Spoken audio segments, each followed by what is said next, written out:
What's going on, ladies and gentlemen? Welcome to the Not Bland Show. It is Tuesday, 7 p.m., and we are going to have a really good time. I had to move NFL to Monday. We're going to talk all NHRA with all the great things that are going on. Silly season is extremely silly, and like I've been saying, it's better than free agency frenzy for the NFL.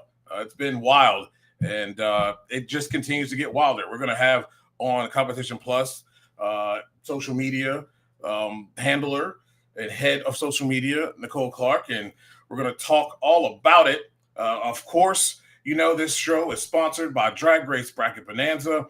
Another crazy bracket week, and I'm a little pissed about how the fact that I missed one thing and it didn't submit my picks for the Nitro and pro classes. You had to put it in order. I'm very disappointed in that, but it is what it is. You can't cry over spilled milk, and we move on. After this commercial break explaining how you can get involved, it is still plenty of time. You can get involved in the countdown version of this thing, and this is how you can do it. Drag racing fans, check out Drag Race Bracket Bonanza. It's the free, family-friendly fantasy bracket game. Now, after final qualifying at every national event, you can fill out your bracket for all the pro classes. It's free, easy to click on your picks. If you need some help, just hit the randomizer button to fill in the blanks. It's for fun, stay engaged, and pick your winners today.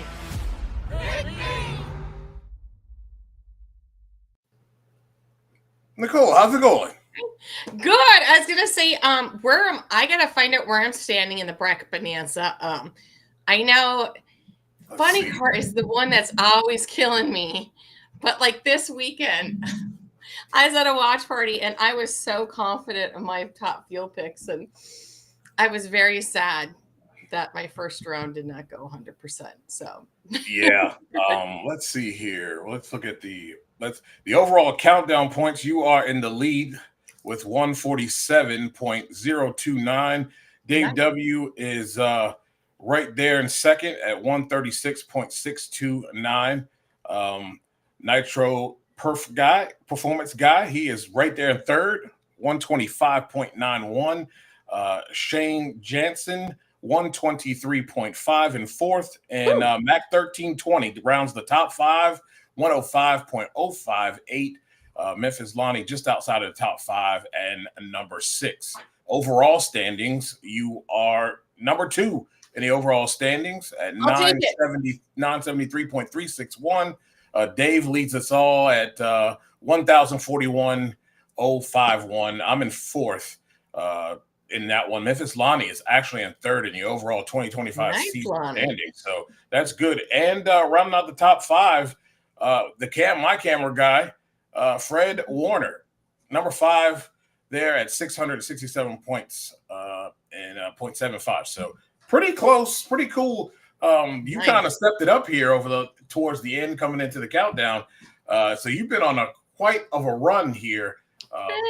Pretty good stuff. Yeah, my funny card though, that does not count funny card this weekend because I'm pretty sure like I'm watching funny card and I'm like, I had those two. Yeah, I pretty much had the opposites, and and I actually, I try to go with my head more than my heart sometimes. And I actually had somebody tell me, it's like, yeah, could you maybe not cheer us? Because I felt like one race, everybody cheered for they're like, maybe you can hate us next race. I'm like, I'll try. Yeah, we'll leave you out next time. Sorry. It's been wild. I'm going to go ahead and jump into the wildness that we encountered. I want to, I understand that it is her job and everything, but I text Amanda and said, hey, excellent job of using the follow-up question. You did not let him skate away with giving us a cryptic answer right there, and then you're not going to say nothing else. I know that's her job, but she did an excellent job of asking the follow-up question.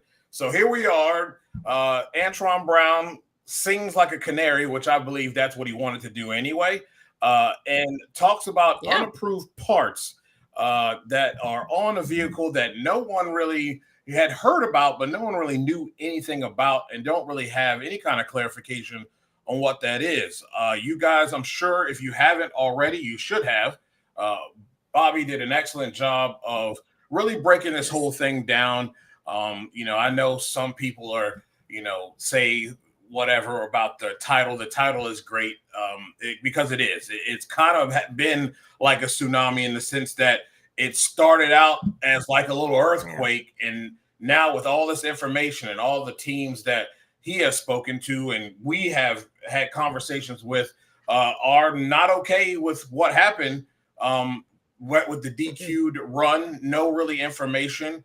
And so it has been kind of like a tsunami of info that has kind of flooded the waves here. Look, my first problem is this, and I took notes here. Reading, if you guys were not aware, their run was thrown out. Q4 was thrown out, and we did not receive any type of press release or any type of notification of that it was, why it was, and what the reasoning for it being thrown out. It was just very, hush hush and under the rug there, and they still didn't really give you a whole lot of information. They had a statement that was released on NHRA, Racer. Then they kind of backtracked on that statement. And here we are about unapproved devices, and we still have no real information on what that unapproved device was. First of all, Nicole, what are your thoughts on this whole thing and how it's been handled? A lack of communication, a big lack. I know there's people out there who are like, oh, and like I said, everybody has an opinion. Everybody's open their opinion, and I get it. All dressed, people are like, well, they're covering their golden boy, Tony. He's their PR person. I'm sorry, allergies. And it's not like that at all. Tony, one of the things I love about Tony is Tony Stewart doesn't mince words. He has something to say, he'll say it, and he doesn't want anybody protecting him. But I think it was a big lack of communication, and because I feel like they set the precedence in Bristol when they called out Erica with their wheels, and they put that out there. And so that's the precedent now. Precedent is if your car gets disqualified or whatever, hey, this is the deal. It went out. And I think they really should have put something out before. If I'm not mistaken, they didn't put anything out until the 19th to say, oh, by the way, it should have been put out that night, just saying, hey, he's still in this qualifying place, but yeah, it was taken out for a technical thing. Right. Maybe if they couldn't have got into it, that's fine. But they sent the precedent. God, I can't talk. Earlier in the year, saying, hey, this is how we're going to play it. And like I said, I just don't like the fact that they just didn't tell anybody. They kept open. And the thing is I think that escalated the feelings of all the crew members and crew chiefs and all the other teams in the pits, because they're like, wait, did this have any, being that it's Tony's car, what impact did this have on the season championship? How long has it been there? So right. I just think it should have been a little bit more clear of, hey, we did this. This is why, and this is how long it's been going on. And to Tony's credit, Tony confessed. He's like, yeah, it's our job to push the gray area in competition sports. It's not totally illegal, but we're trying something new. And I kind of feel it's like how there's another team I don't mention who are like the same way. It's like, well, we'll try it until we get our hands snapped. So yeah, and I don't, I know people have their feelings on it. I personally do not care. It's one thing that's missing in this sport over the last, I guess, 20 years. There's really not much innovating things that are going on. And now that I believe, Jason Galvin had talked about that on WFO about how, a lot of ties to NASCAR. So there's a lot of cross, technology that may have, that they're using over there, may have some success. Or have anything wrong with people trying to push the envelope. If you're not trying to push the envelope and dabble in the gray area, which I'm all about gray area, I'm okay with that. You're not really trying. So I have no problem with that. And apparently there may be other teams that have been trying things as well. and that's fine. But Yeah, I heard that too. as I stated when they did this to Elite, and look, everybody knows how I feel about them, and I'm not okay though. If you're gonna single somebody out, and they really, to me, you really put it to Richard Freeman and Elite with the whole wheel thing. Once you've done that, you have now set the tone on how this thing is supposed to go. You can't be selective on who you choose to release information about, because you sure enough didn't care about Sean Langdon and the bolts missing deal, that the bolt gate that we had there. You didn't care about that. I forgot about that. So you put that out there, and it took forever to make a decision. We all know why. So if we're going to be a tech department, then the standard is the standard now, as Mike Tomlin would say. So now that you have set the standard, you must carry that standard all the way through. This is a professional sport. And I think Joe made a good point on his show earlier today about more coverage comes with more scrutiny. Well, when you're a professional sport, and now on top of that, being a professional sport, you have betting going on that people are putting their money into. Yes. You now owe it to us, the media, and especially the fans, a explanation of why said run was thrown out and what it was thrown out for. Because at the end of the day, people are betting money. And I hate for the NHRA to be in a zone that the NFL is in, when we're not chastising and we're not fixing these egregious calls that we all know as fans. The average fan knows those calls are not legit, and you just brush it off and act like it's no big deal. Money is involved now. Right. There can't be any of this stuff. And the other motorsports. Yes. And great point by Drag Race Mayhem when it comes down to. I was going to say, he's making a point. IndyCar does it right away. NASCAR does it right away. They say, hey, right away, this is what's going on. It's no excuse of why we can't do that. So there needs to be a level of transparency and clarity, and consistency. And I think that's the issue, not just with those who are among crew chiefs and drivers, but it's also a problem for us, the media, of the inconsistencies of who we choose to air out the grievances or infractions for. That no longer can be this. You can't be selective on that. And then when we're talking about what could possibly be maybe traction control or whatever people are talking about, that's a whole nother can of worms, because now we're into an area where, if that really is the case, it now takes the human element out of, well, I made a mistake and I overtuned this thing, or I didn't tune it up enough in the first 60 feet to get the ball rolling, and I shook the tires. Now you kind of take that away, if that's what this is. Like I said, no problem with innovation. I have no problem with what they have done, Tony, or anyone else is trying. Exactly. I'm just saying, if we're going to say that you shouldn't have done that, then because you did this, we got to throw this out. It's illegal. Then you need to tell us what that illegal part is. And the fact that nobody in those pits know exactly what it is and what it does is a problem. That's a problem. Like I said, for me, it comes back to communication, because that's everything in life. When you don't communicate things or make things clear, then it takes this little thing and it makes it even explode even more. Yeah. So if they're just open about it, if they're quiet about it, we wouldn't be having the tsunami. The earthquake wouldn't have started the tsunami. Exactly.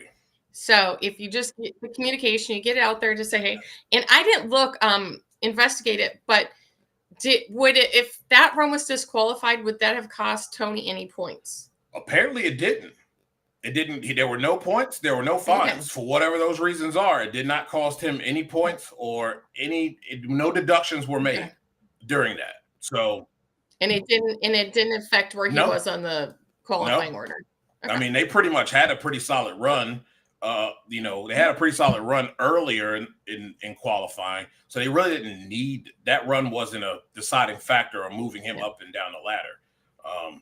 But yeah, good point, Memphis Lonnie. Also, the manifolds that you exposed, which gotta love Bob Tasker getting ahead of that whole thing. That was extremely smart. Oh yeah.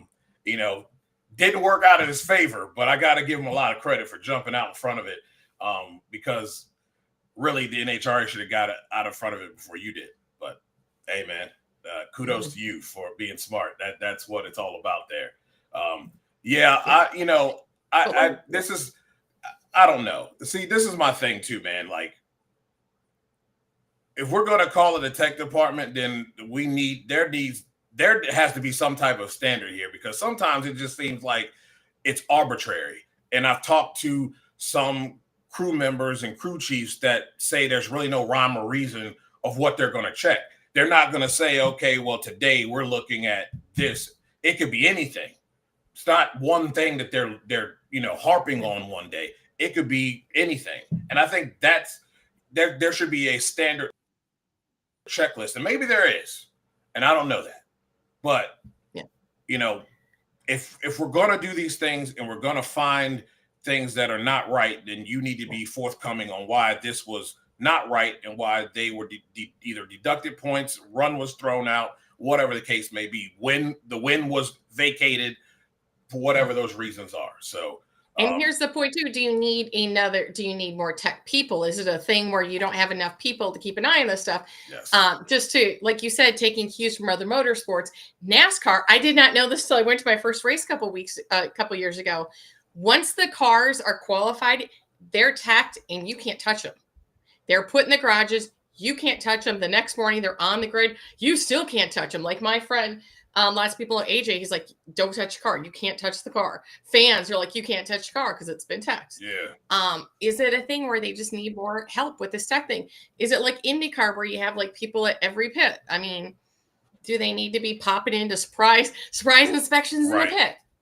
I don't know. And I think that's not my expertise. I'm the social girl. As you said, I'm the social media communications person. I'm not. Yeah, I agree with that. And I think that could be said for a lot of things with the NHRA. They need more people, especially when you're talking. Again, we're talking about fans putting money down on these races now, and so there needs to be, I's dotted and T's crossed.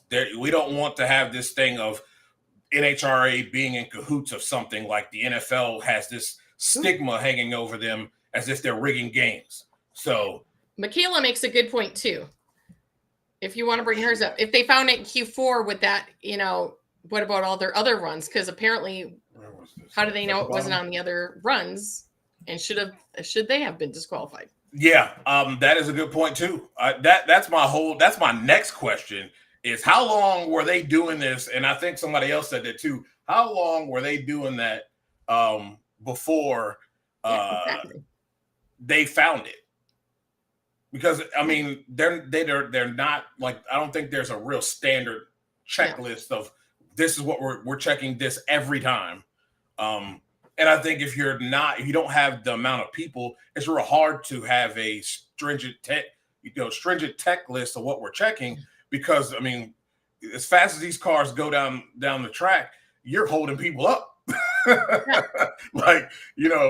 going to hold up the line. So, and those people, 100%. Everyone needs that time to turn those cars around. So, I get it. But if that's the case, then there may need to be more bodies and more eyes to kind of help with that.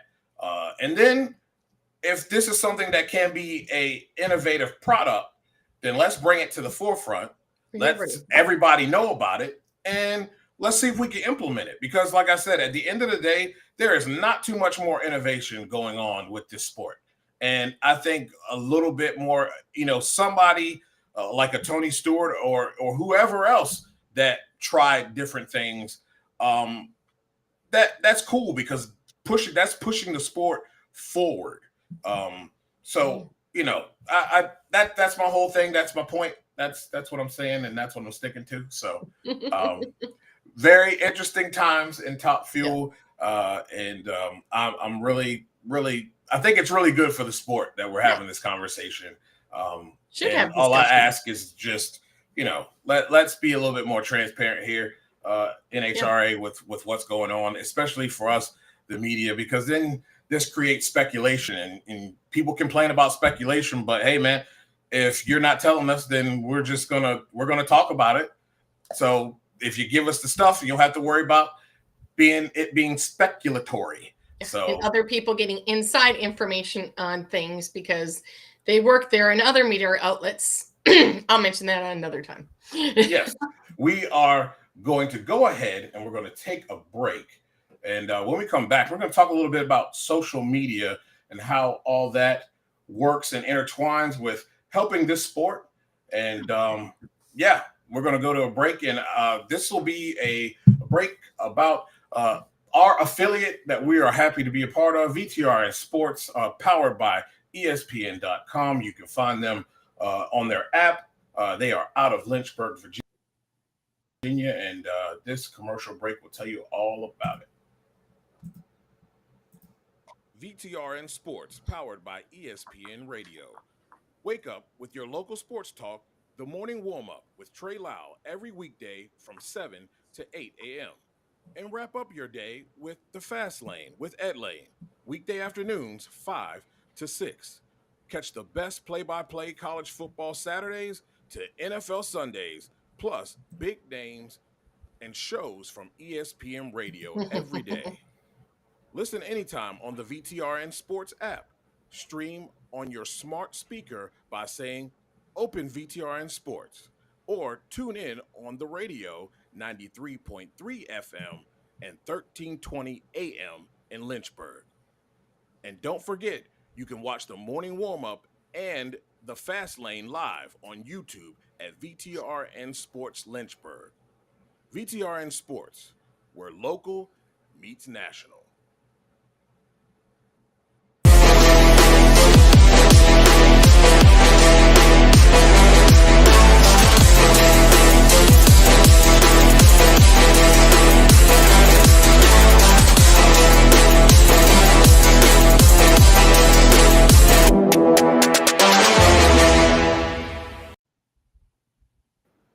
Talking Funny Cars with Buddy Hall will continue this week at 8 p.m. The guest will be Spencer Hyde, the man from Canada, will be on the show. It will be a good one. I know that will be a good one. And if you haven't caught the other two, you will probably be able to watch those in succession leading up to that on all the NHRA Fast channels. So, it's going to be good stuff coming up from them. Season 1 was great, and season 2 has gotten off to he's such a great personality. Well. He can talk to everybody so well. We need to put him. He really does. I just want to point out, Lonnie, I think that's something, your last comment, they'll talk about more next week, because I have an insight on a story that that Bobby is writing about Tony P and some other drivers who have big issues with him. Yes. I think that'll be something that's on next week's show, because I've had a preview of it, and I'm usually a big Tony P, like, he says what people think, but even on this one, I'm like, no, he's dead wrong. And this driver's right. So next week.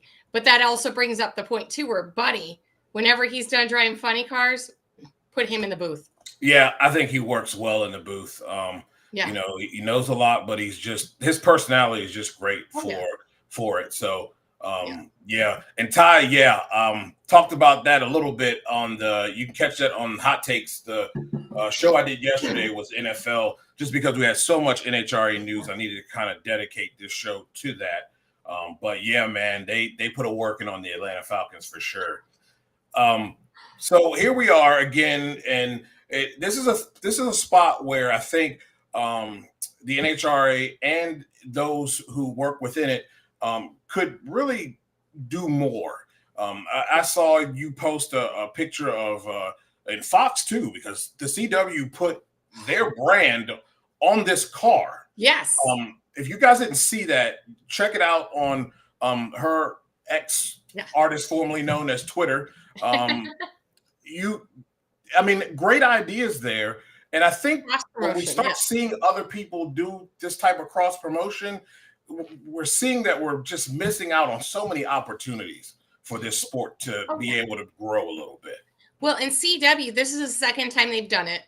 And I'll say, look, I work for a CW affiliate. I'm programming director. And their first one they did at the Indy race here at the Brickyard, they did a Savannah Bananas car because they're promoting that they're going to be on CW now. And they work with Matt Benedetto.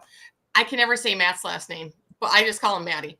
And Viking Motorsports. And it was amazing. His fire suit looked like a baseball uniform. He was hamming it up out there like he was throwing pitches. The team was in it. They had bananas on the car. I mean, they even had and they did it, and it helped push to their programming on the next day. So it was a win-win. Vikings had, the support of CW and their sponsorship, and in return, CW got more coverage for their program. And they're doing this again with, I'll put in my plug, Law and Order, Toronto Criminal Intent, which premieres tomorrow on CW at 8:00. And it'll also be on Matt's car, Viking Motorsport, this car, at my old track, Kansas Speedway in Kansas. I used to live like less than 10 miles from there.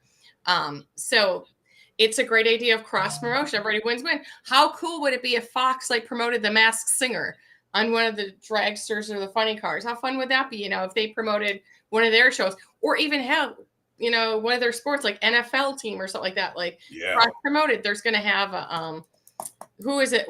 Phoenix is going to be on the next car too. The college is going to be on one of the cars too, coming up with the race. So I'm like, why not? It's just way to spread the sport even more than we already have. And and I'll bring up one thing for my friend Jen, which this applies to too. We want people out there. As you know, NHRA is big on the influencers, bringing the influencers out, getting more people to do videos at the races. The more video, the more exposure. It's the old commercial. I'm old. I tell a friend who tells a friend who tells a friend who tells a friend. And you have a young girl out here. She's 18. She made fun videos. She's a Vance and Hines fan. So she made some fun videos with Vance and Hines. And she is talking scrap about, the other teams and that. And they were the teams complained about her TikTok video and everything. It was a fun, inventive video. 18-year-old met, and a PR person and other writers were like, "Oh, that's really bold," or and just who cares? She's getting the word out. Even the owner of a TV station, he's like, "Bad press is still good press." Let her make her videos. Let her be creative. She's trying to spread the word. She's trying to spread the gospel of the race, and you guys are trying to dim her down, and that's not cool, guys. That's not cool. No. It's better than nothing. And haven't we all learned from Jerry Jones in that department? I mean, the team isn't nothing, but I guarantee you, you're talking about them. Exactly. One way or the other. Yeah. So I'm just she's talking about you. So she doesn't like you. You guys talk smack. Who cares? Did you expect everybody to like you? No, not everybody's going to. And even Steve, I love Steve Torrance for the fact that I don't. But then he's like, I like that people hate me. It's hey, it's good. You're picking sides and you're showing that you have a dog in the fight. You're showing passion. So why is that a bad thing? So she didn't like your team in your TikTok video. Right. It is what it is. Yeah. And remember who y'all represent. Exactly. There's a lot of things that I feel like they're missed opportunities. I'm surprised that they didn't, play into this Josh Hart thing that we have going on. I mean, he's always been this way, but you know what I mean? He really is he's letting it shine now, boy. He's clapping back on folks. People are like, "Oh, I love this new Josh." And I'm like, I've known him. He's always been like this, but it's finally kind of coming out. And I wish his social media team, take notes, girls, would bring that out too. I mean, he's, like I said, I'll go back to Dave W's comments in a second, but yeah, no, I've followed him for a long time too. I'm a big cheerleader for that team. I'll confess, those are my guys from back in the day. I've worked with this crew for so long, and that one time he put out about the announcers and they made him take it down. I'm like, no, that was him being honest, being original, and he's saying, what he thinks. And I'm like, I had somebody else do that too. I'm like, don't ever dim your passion. Don't ever You know, we want to see that, you know, oh, I'm sorry, I got so. No, don't be. No, You know, never be it makes sorry. people cheer for you even more. I will cheer for Right. you more when you speak the truth. I may not always agree with, but you're speaking the truth. When, oh my God, my favorite quote from last week. God, when he Oh talked about yeah, mowing down the cones, I was dying. yeah. I was gonna do that for my Save What Wednesday, but apparently another content creator liked that idea too and did the same thing. And so no, I'm just like that is That was good. don't That ever. was So good. yeah, so him, I want to see him show truth more. I want him, you know, I want everybody, his team, to embrace that's who he is, and you know, and just show his true personality and stuff like that. I'd love Yeah. it. Yeah, I think it's a good thing for the sport, and it's what's needed really. All this ho hum and kumbaya stuff, it's nice and all, but at the end of the day, like when you get between the lines, and when we're at the track, like you know that friendship goes out the window. I'm trying to win, you're trying to win, Yeah. and that's how it should be. And then again, like I said, it doesn't need to be kumbaya with everybody. Like everybody don't need to like everybody, because I mean guys, we work with people that we don't like. So it can be the same thing at a racetrack. Everybody, you know, you got family members you don't like too. So I mean, it's like, you know, I mean, I let's love be it. real here. Let's stop being phony baloney and be real about it. And you know, people will respect you more when you are. And nobody wants to see all that fake nonsense when they can basically see right through it like a silk sheet. It doesn't work, man. So Yeah. And I have opinions too. I know that I'm not allowed to say them online because I'll get called out and stuff like that. But when I'm watching race day with the girls and have a glass of wine, what happens at the race party stays at the race party. It does not leave the race watch party. You know, so they know how I feel, but I just don't. See, that's the thing, people. You don't have to put everything online. If you feel that way, you can exactly. just not say it online. Dave, look, man, that man used an old clip. Woo! All right, he used an old clip. Then when he got called out on it, and then because Jason Galvin called him out on it, and then I commented on Jason Galvin's thing. I was like, I said, the biggest thing here is I don't understand how you can hate from outside of the club when you can't get in. Then he changed the comments. He changed the comments to selective relevant comments. So all those other comments disappeared. That's the thing is like if he doesn't like your Jabroni. comments, he blocks you, or he just like the other quarter media, the other crazy guy, who Rodriguez, who I've been blocked from. But no, it's the same thing in Charlotte. So what does he do? He shows a picture of the one side of the grandstands where they kind of close off. Nobody goes to that side. Everybody sits on this one side. So it's that was look at how bare they are. That was a totally whole nother event too. That was the event where they had the dirt bikes jumping on the track. So like it wasn't even this year, bro. Like we can see through that BS, bro. Yeah, he can't even get in. For those who don't know, it's public. He doesn't have media credentials to come to NHRA races anymore. So yeah, like he said, he's got to watch out from outside the club. He's only getting pictures from random people, and so he's not saying it. And so he has the right to say it, but yeah, he's just no. That's right. I don't. You don't have a problem either. You don't have a problem there, my man. You don't have a problem with sharing your personality at all. We all know that. Okay. We all know that. No problem. But so I'm just that's one of those people where I'm just like, you know what? In between that and the shots, I don't even follow him anymore. I just get people are like, did you see what he did? I'm like, no, because I don't follow him. That's what you do. If you don't like it, don't follow him. So I don't follow him. Exactly. It's just, there's ways of getting around that.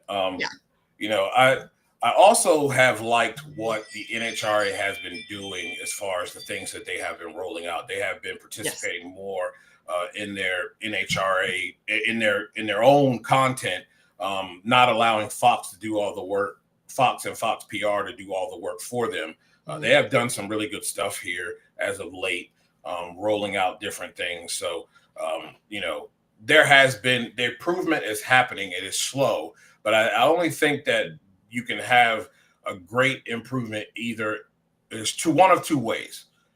You either these folks that have these multiple clients hire more people and allow them to do their work, or you cut back on the amount of clients that you have and allow, well, I will say not even cut back on the amount of clients. It's the drivers and teams realizing the importance of doing that and importance of having someone dedicated to do your work that you're paying for, not to look like your counterpart when it goes up and it's all similar and you guys are, you all look alike. There's no distinction.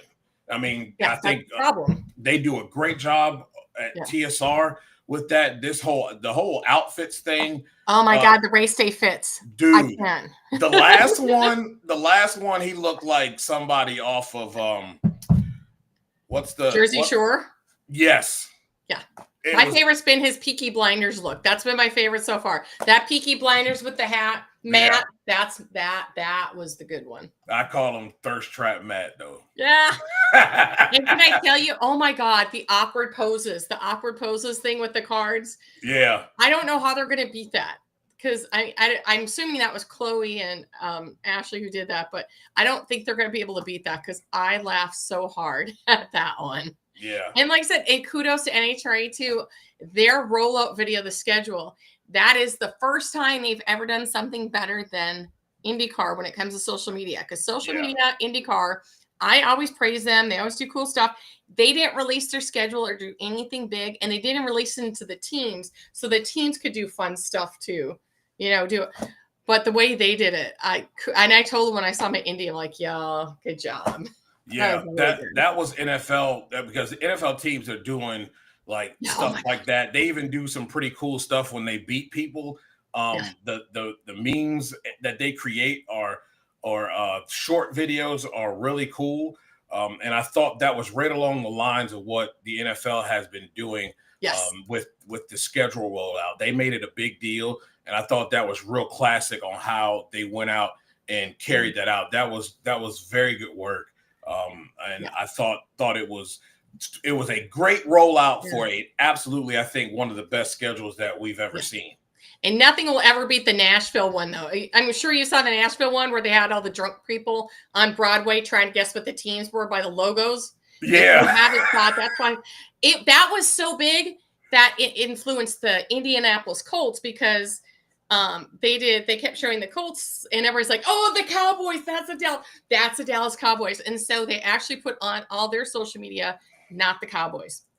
They actually, Indianapolis Colts picked up on it. They knew it was big. They knew it was huge. So they're like, Indianapolis Colts, not the Cowboys. Right. Yeah, it's dope. So there's been some good stuff out there. Social media. I love when they do the questions. And I haven't seen them lately, but I've seen them record them where they do it pre-race. They put the camera out and just I love those. I could just listen to a compilation of all the Daniel Wilkerson interviews. Oh man, those are great social media. Yes, that is. And his team doesn't do that.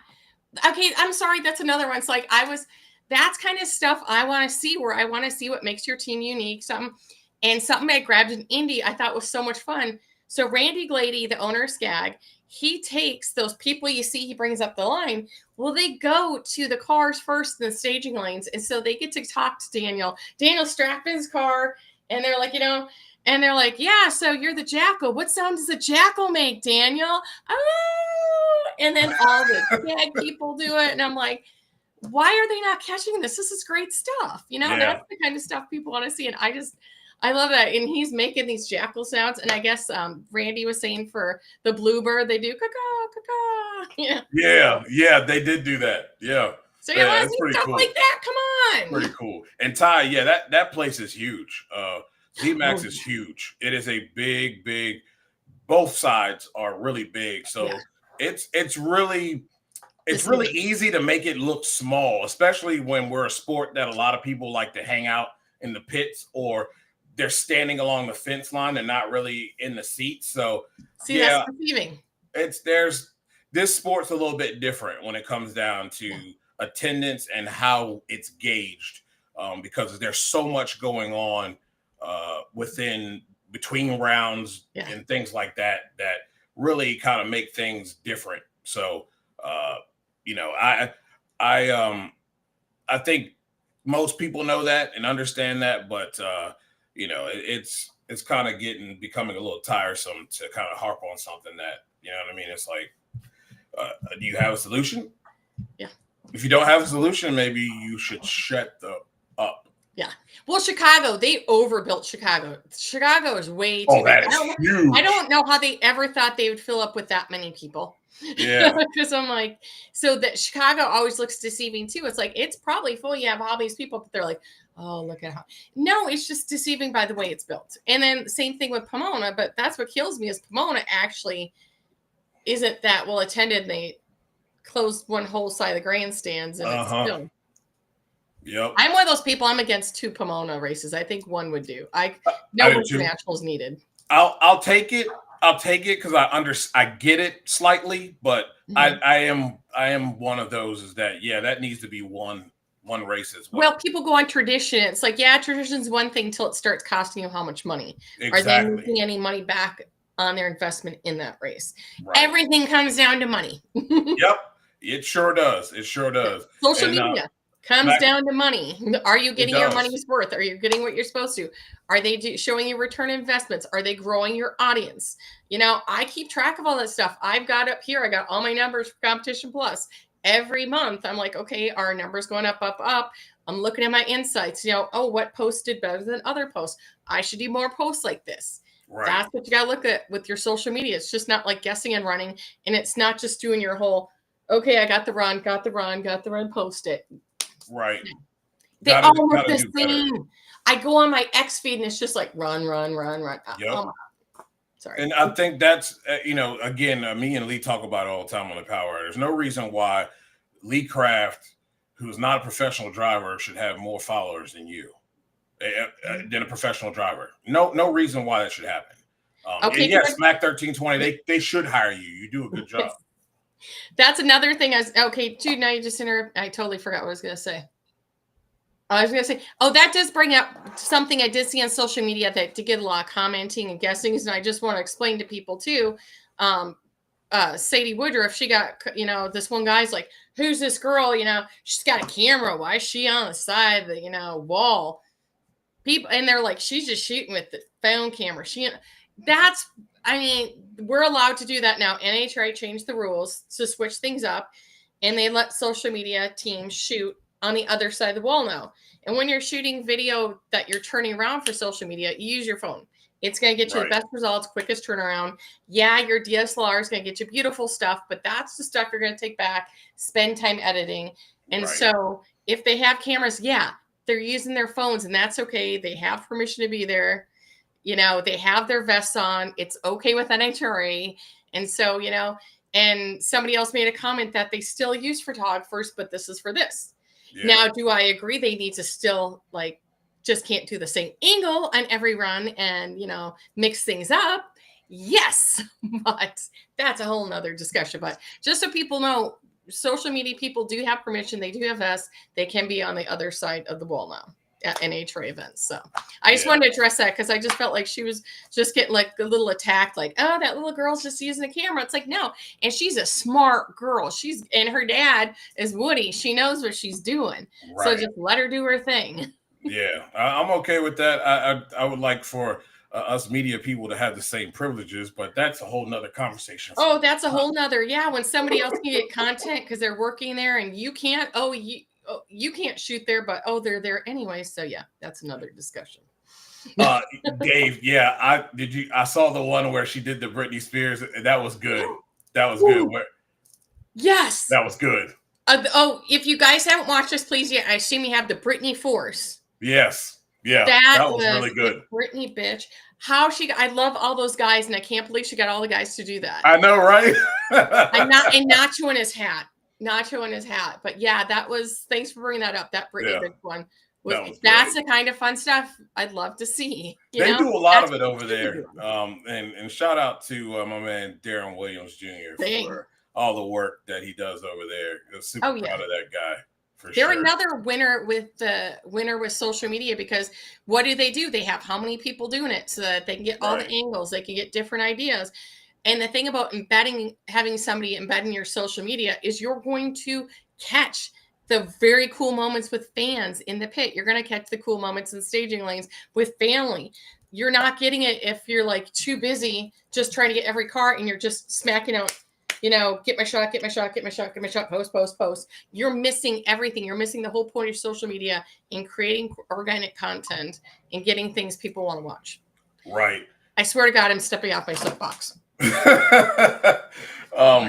Yeah, I really, that's a thing I think where a lot of people can improve in. I look at the guys in the Southeast Gassers Association. Just had a race in Knoxville. It was a hell of a race. If you didn't check it out while we were shooting it live, then it is on YouTube on Southeast Gassers Association's YouTube page. But my guy Barry Adler, not only does he play into the fact that his car is called the Iron Eagle, and he has like this eagle helmet. It's an eagle helmet, like he has an eagle thing over his helmet. They have an in-car camera. They have an under-the-car camera. They have another in-car camera that looks at him. So they caught. He had an incident at Knoxville. Tagged the wall.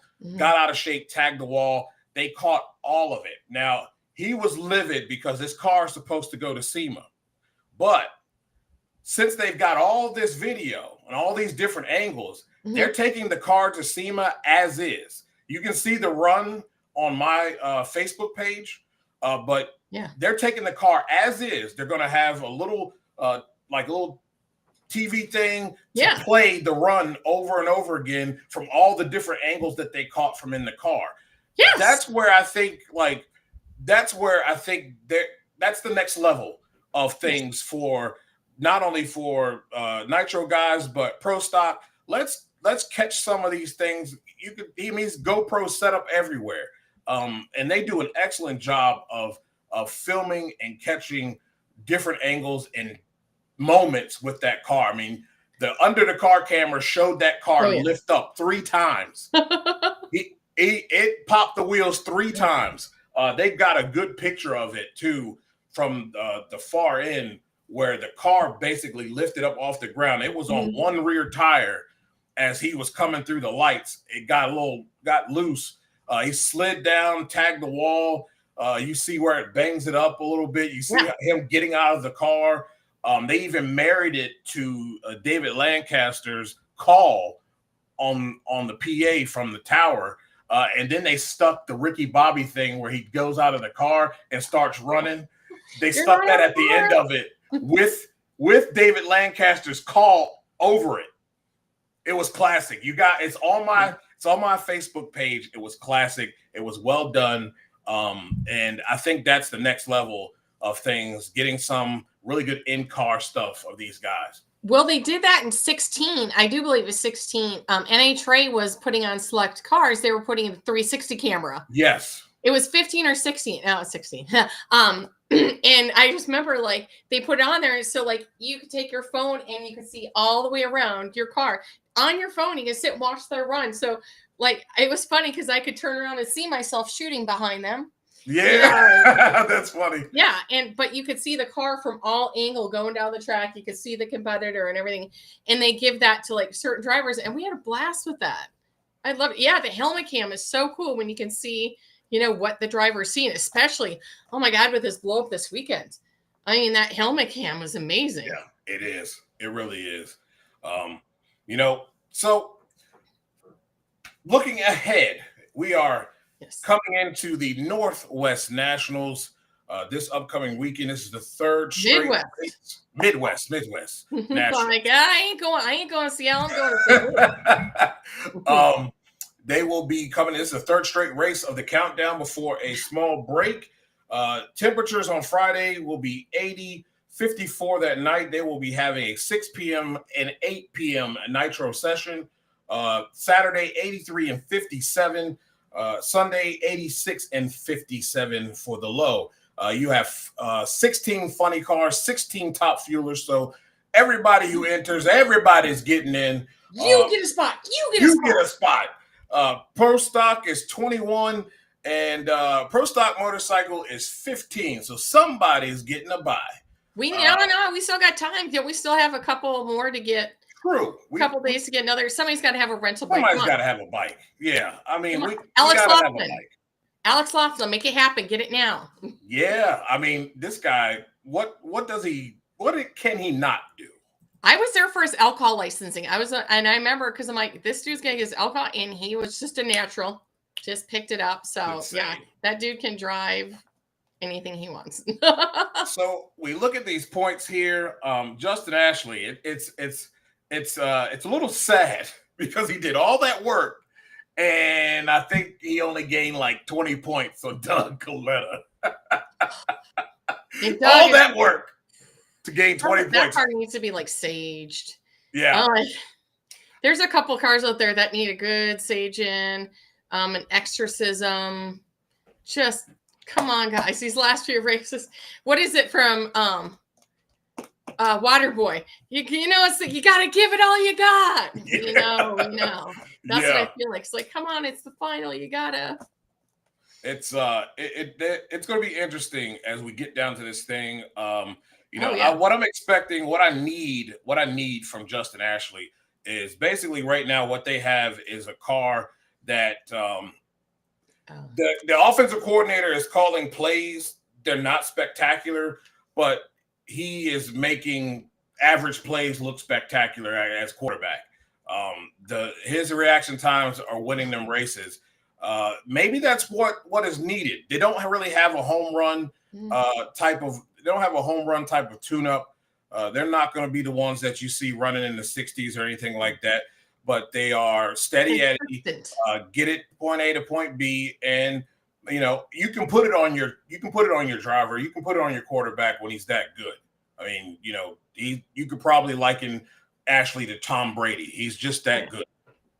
Well, and the same thing goes for the Sean Reed car. Yes. I was watching something they brought up, and in Hart's car for this, with one run here, they're almost like bracket cars. They are so consistent. But didn't they say like Sean Reed made like 8 runs in a row, just like just A to B, 8 runs. I mean, and when the cars are like 82, 83, I mean, yeah, you're not getting in the 70s, but your car is so consistent. I'm like, inconsistency wins sometimes too. It does. We're looking at Clay Millican in 5th. That's about 95 points back. I still say the do or done line is right there between Clay Millican and Brittany Force. I just need to see more from them. They've shown that they can put up astronomical numbers. They can light up the scoreboards and make us be surprised. But at the end of the day, they're just not going rounds, and that is a problem. And I think with that, that do or done line right now is between 5 and 6 in Top Fuel. You look at Funny Car and Austin Prock. I've been saying it before we got into the countdown. The man is on demon time. Okay, this is going to be a tough train to stop. Matt Hagan quietly has had a really decent car that has gone A to B pretty consistently. That's why he's in 2nd. Ron Capps is kind of fumbling around. They have the consistency, and sometimes they get bit. Jack has kind of fell off a little bit, and Paul Lee has really fallen off. That do or done line is between Jack Beckman and Paul Lee. Jack Beckman 98 back, Capps is 94 back, and Paul Lee's 127 back. As Vince McMahon's song was coming out, there's no chance in hell anybody from 5 below are getting anywhere in the top 4. So your race is going to be Austin Prock, Matt Hagan, Ron Capps, and Jack Beckman. And Capps and Beckman are staring down the barrel of being done as well. So it's hard to stop. Make a move here. It's a tough train to stop right now. And I got to tell you, in Indy, my favorite moment is when he came in the media center. He's got all the medals he won from the weekend. His Wally, his collar or was it the collar trophy? And he had them all, and you could hear him coming down the hall with all the hard work. Man. What is that? It's great. It's great. I still think this is a 2-horse race in pro stock, by the way. Pardon me? I still think this is a 2-horse race in pro stock. Aaron Stanfield is 172 points back. It would take a colossal breakdown between Glenn and Anderson to lose this championship. The do or done line is between 2nd and 3rd. I think the rest of you individuals are absolutely cooked. If you jump up and surprise, I will completely shave off my beard if one of you below 3 and below win a championship. Okay. Okay, remember this, everybody. I do see Dallas Glenn, though. I think this is it. This is his time to take this trophy. He looks good. That was a really, really good win in Charlotte. Yeah. It's probably going to be the defining win for this championship run. It's only his to lose at this point. Yeah. Or Greg to pop up and be surprised again. Yeah. And you can never count Greg out because never. he can go into championship Greg real quick.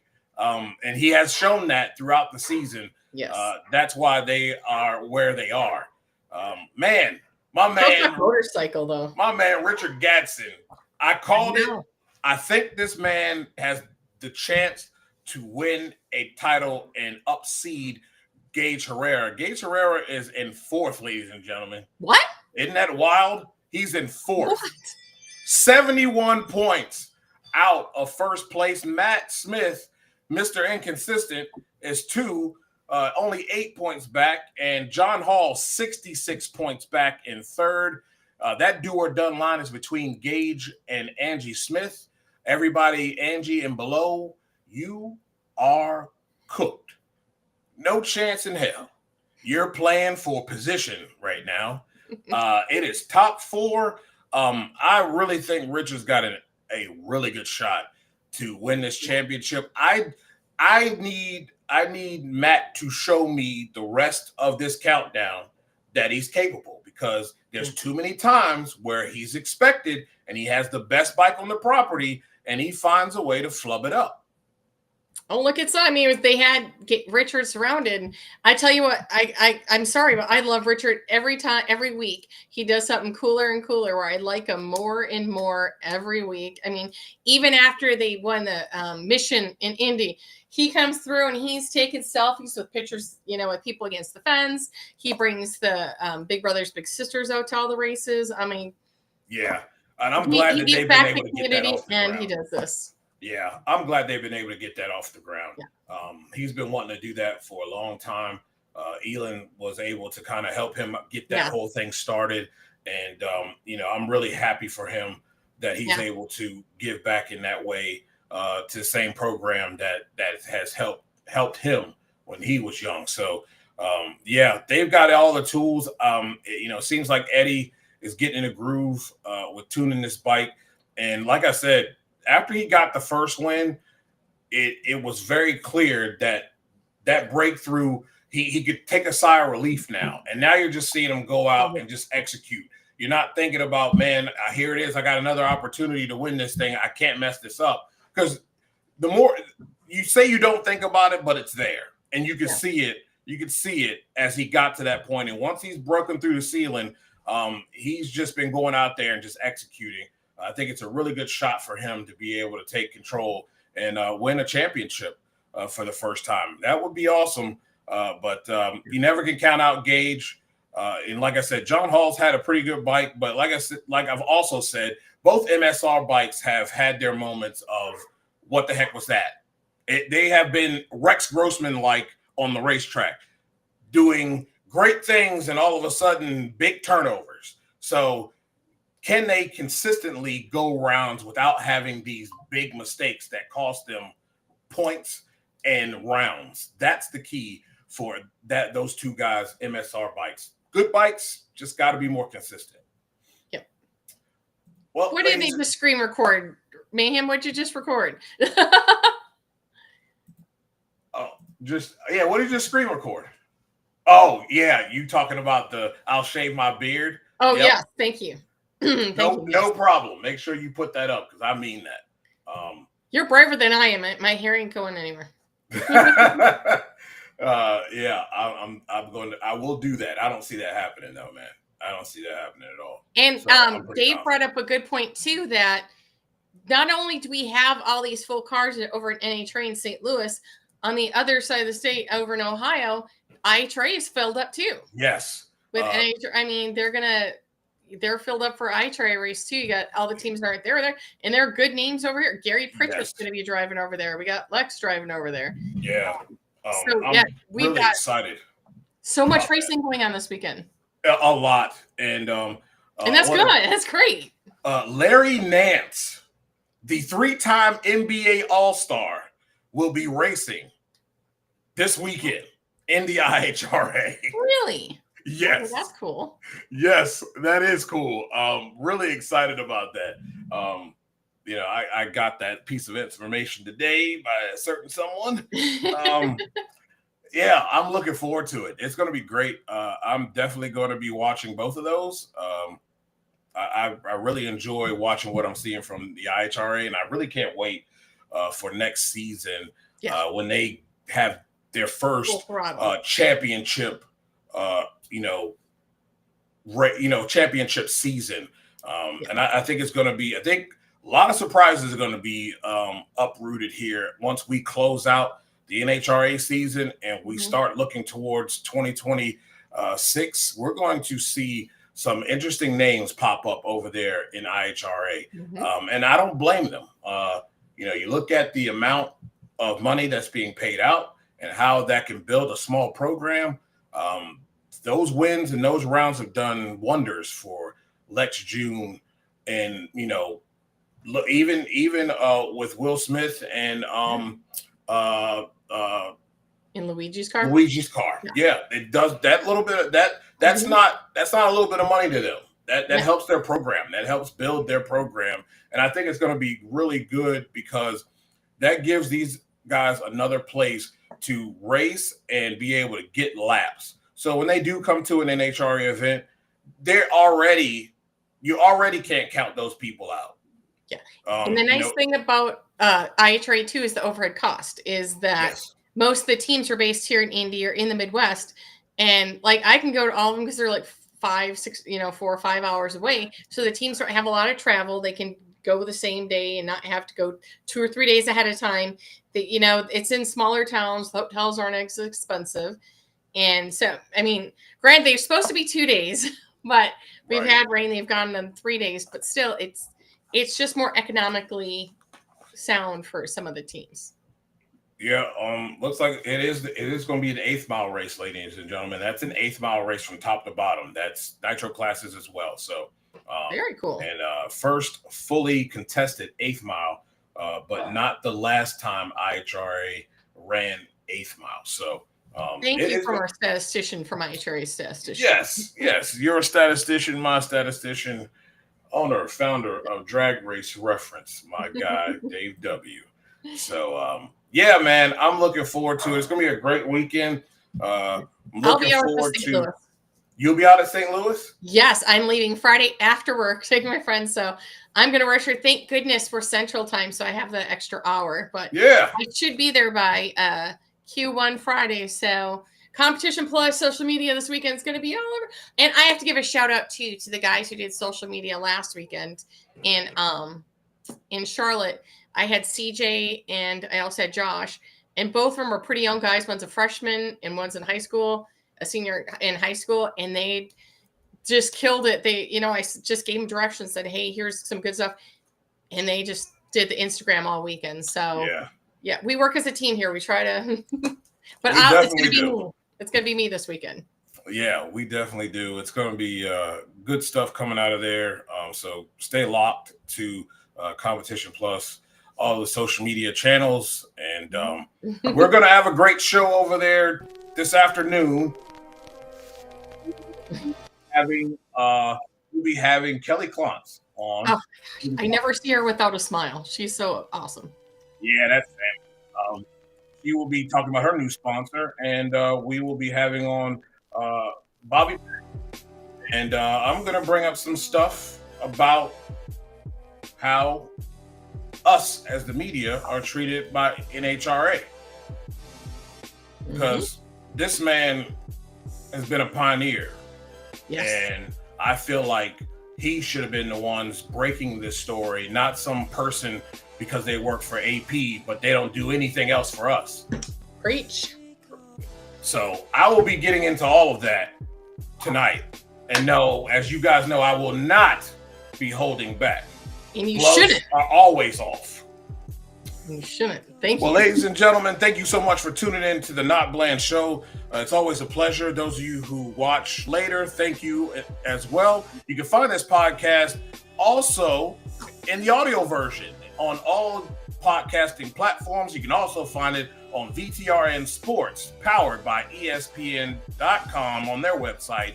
You will find all of the shows from Sports Journey, After Further Review with Connor Forrest, and the Bob Matthews Show, where we talk a lot of things about football and other things. Well, ladies and gentlemen, thank you so much. It's time for me to get out of here and get a little rest for the voice. We will see you again next Tuesday, and I'm sure we'll have a ton to talk about when it comes down to this NHRA playoffs. And thank you again for having me. Of course, anytime. Love it. Bye, everybody.